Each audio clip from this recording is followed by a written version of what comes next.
Hi there, it's Carl Irwin, the Common Magician, and I've got something interesting to show you. This is related to a previous discussion, okay? And this is going to be a little quicker today. I'm going to try something with you. I want you to think of a card, any card at all. I've got a deck of cards here that'll just sit in for you. And we'll just give it a shuffle. It's a fair selection, just to be sure that everything is clearly fair. We'll say, where'd that come from? There we go. Queen of Hearts. Queen of Hearts. Okay. Totally fair. Could have thought of anything. Doesn't matter. All right. Imagine that you take this deck of cards here. It's an invisible deck of cards. We're going to take the cards out. I show the cards. Go ahead and pick out the Queen of Hearts, if you will. Go ahead and take it out. Turn it over and put it back in. Okay, and we'll close up the spread. Could you put these back in the box? Go ahead, put them in the box. Go ahead, give me the box. Okay, I'm going to put it away. And through the magic of my pocket, we can now see the deck. There's a deck, okay? And if we take out the cards, we can see that what you've done with the deck is observable, right? Deck of cards. And if we take a look, let's see here, we'll go through. We should find a card somewhere in the middle that is turned over. Let's see if we can find one. There it is, right there. You see it turned over? One card turned over. You see it? And it is the Queen of Hearts.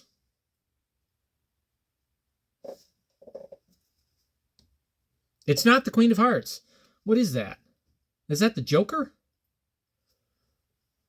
I mean, it's an invisible deck. Did you grab the right one? Are you sure? I don't know. Let me look. I think you might have been off by one. Yeah, you were off by one. You grabbed the wrong card. Okay, so this is... I just thought of this, right? Something about what I said on the last video just jogged my mind into this. I was talking about, or at least I was thinking about, I don't remember if I mentioned it, but I was thinking about the possibilities whenever you're doing the presentation with an indifferent card and you do a spread and you see maybe the card that they called right next to it, and calling that the out, right? Saying, well, it's off, it's the wrong card. You grabbed the wrong card. You could do that.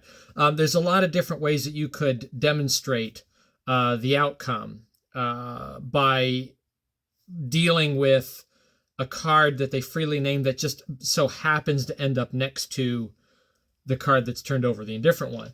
Well, I got to thinking about that. What if that was actually the point? What if that was the outcome of the effect? What if you did an invisible deck where they do all the work, classic presentation, they turn the card over in an invisible deck, the deck is then comes into being, and you take a look, and rather than find the card that they turned over, you find that they made a mistake, but it's a very, very excusable mistake. They just grabbed, they saw their card, but they grabbed the wrong one by accident. I mean, they're invisible, obviously, so it'd be easy to make a mistake with invisible cards. But it just seemed like a really interesting kind of concept to get to the essence of the invisible deck and the cleanliness of the invisible deck without actually having to do the invisible deck.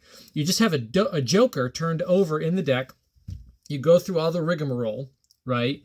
And then you take the cards out and you spread call the card that they called next to the Joker, right? So, for example, if they call out something like the Queen of Clubs, right, and I spread through, I'm just going to go until I see the Queen of Clubs, and then I'll cull it next to the Joker. Now, I don't see it, and this is the other side. The first one that I did, the example was I saw the card, the Queen of Hearts was actually in front of it.